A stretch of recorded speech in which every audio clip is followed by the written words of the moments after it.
Best wishes to Princess of Wales. Very kind. King Charles shook hands and chatted with onlookers after attending an Easter service at Windsor Castle, his first significant public appearance since disclosing he's been diagnosed with cancer.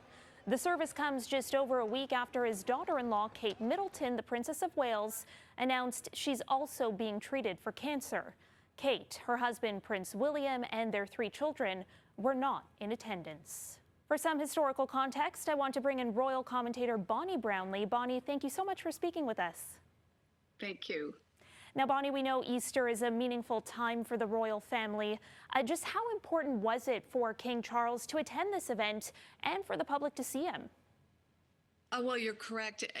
He's a deeply religious man, so Easter has always been a big occasion for the royal family. And in terms of his treatment, he felt well enough to go out, and he really wanted to see people.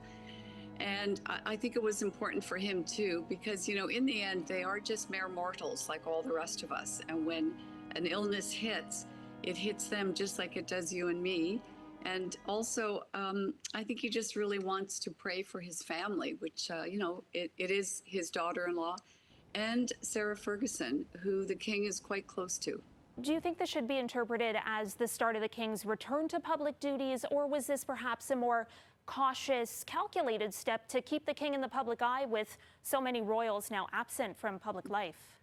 It's probably a little bit of both, but he's never really stopped working. He's still been keeping up with the books and the letters and the mail and all of that, and phoning people and conducting meetings a little bit in his office. He just hasn't been out in the public. And I think it was important for the citizens of the United Kingdom to know that it seems as if all is well. You know, we know he has a road ahead of him yet. And also, people need stability. When someone is a leader, especially a king, for a lot of people, you need to be reassured to some extent that things are okay at the top of the house, aside from what the Prime Minister and the governments are doing. So it was important in a lot of ways.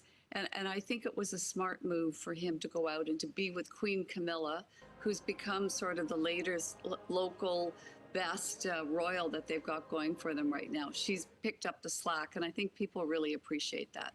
Just picking up on what you said there, you know, in your opinion, do you think this appearance perhaps restored some sort of semblance of normalcy to, you know, a royal family that isn't very visible at the moment? I do. I mean, look, they've been rocked big time by the 2 cancer diagnoses. And if you do count Sarah Ferguson, it is 3 members of this family within a 6-month period. So they've all had to step back a little bit and breathe. And in fairness to the Princess of Wales, she is only 42 years old, happens to a lot of young women that we all know in this country and around the world, a terrifying experience.